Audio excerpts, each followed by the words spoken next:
بسم اللہ الرحمن الرحیم۔ السلام علیکم۔ اب تک کی سب سے بڑی اور افسوسناک خبر ہم شامل کر رہے ہیں لاہور سے۔ ابھی ہم سانحۂ اورکزئی کو نہیں بھولے تھے کہ یہ واقعہ بھی ہو گیا۔ مختلف ذرائع سے پتہ چلا ہے کہ اب سے کچھ گھنٹے پہلے لاہور میں ٹی ایل پی کے مین آفس پر پولیس نے دھاوا بولا اور وہاں پر کارکنان کے اوپر سیدھی فائرنگ کی پولیس نے، اور اس کے نتیجے میں 2 سے زیادہ کارکنان شہید ہو گئے ٹی ایل پی کے۔ بہت ہی افسوسناک خبر ہے۔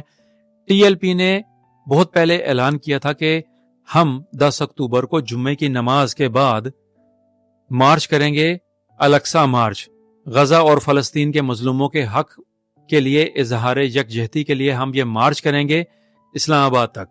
تعجب اس بات کا ہے کہ ابھی مارچ شروع بھی نہیں کیا ٹی ایل پی نے، اور اس سے پہلے ہی اردلی حکومت بوکھلاہٹ کا شکار ہو گئی اور انہوں نے ان کے خلاف پولیس سے مدد مانگی، اور پولیس نے وحشیانہ کارروائی کی، جس کے نتیجے میں ان کے کارکنان شہید ہوئے۔ افسوس ہوا کہ آج آ کر یہ اداروں کو پاکستانی عوام کے سامنے کرتے ہیں اور ان کے ساتھ پھر یہ کھیل کھیلتے ہیں خون خرابے کا۔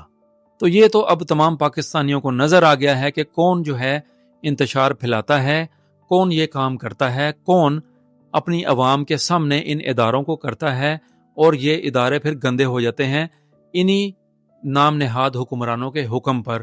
بہت ہی افسوس ہوا۔ دیکھتے ہیں کہ مارچ کا کیا سلسلہ ہوگا۔ ہمیں لگتا ہے کہ یہ مارچ کینسل نہیں کریں گے، مارچ بالکل شروع ہوگا اور یہ واقعی پہنچیں گے وہاں پر جہاں پر انہوں نے جانا ہے۔ اس پرامن احتجاج کو انہوں نے ریکارڈ کروانا ہے۔ ان کے مارچ کا مقصد یہ ہے کہ غزہ اور فلسطین کے مظلوموں کے ساتھ اظہار یکجہتی کیا جائے، لیکن حکومت نہ جانے کیا کرنا چاہ رہی ہے۔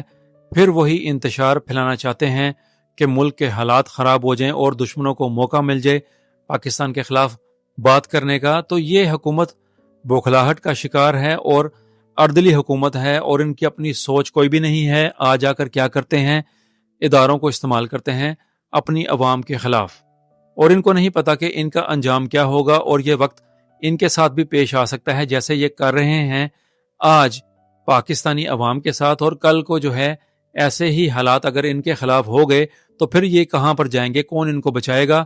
تو یہ ہمارا کہنا ہے۔ بہت ہی دکھ ہوا کہ آج آ کر عام پاکستانیوں کا ہی خون بہایا جا رہا ہے، چاہے وہ ہمارے سیکیورٹی فورسز کے جوان ہوں یا چاہے عام پاکستانی ہو۔ بھئی ہم پاکستانیوں کا خون اتنا سستا ہے کہ ذرا سی بات پر ہی فائرنگ کر دیں گے اور مار دیں گے۔ کیا کرنا چاہتے ہیں؟ یہ تماش بین ہیں اور ان کا کام ہی یہی ہے کہ اداروں کو آپس میں لڑوایا جائے پاکستانیوں کے ساتھ اور مزہ لیا جائے، اور یہ مزہ ہی لے رہے ہیں عام پاکستانیوں کا خون بہا کر، اور انشاءاللہ ان کا بھی بہت ہی بھیانک انجام ہوگا ایسے ظالم حکمرانوں کا۔ انشاءاللہ وہ وقت ضرور آئے گا اور تمام پاکستانی وہ وقت دیکھیں گے کہ جب یہ اپنے انجام کو پہنچیں گے۔ تو یہ تھی اب تک کی سب سے بڑی خبر۔ اللہ خیر کرے کہ مزید ایسا کچھ بھی نہ ہو، اور یہ مارچ اگر شروع کرتے ہیں تو پرامن طریقے سے اس مارچ کو پورا کریں، اپنا احتجاج پوری دنیا کو ریکارڈ کروائیں کہ کس مقصد کے لیے یہ لوگ نکلے ہیں۔ یہ ہیں اب تک کی خبریں ہمارے چینل کی طرف سے۔ اللہ خیر کرے، دنیا بھر سے مزید جیسے ہی خبریں آئیں گی آپ کے لیے پیش کریں گے۔ آپ سب کا شکریہ۔ السلام علیکم۔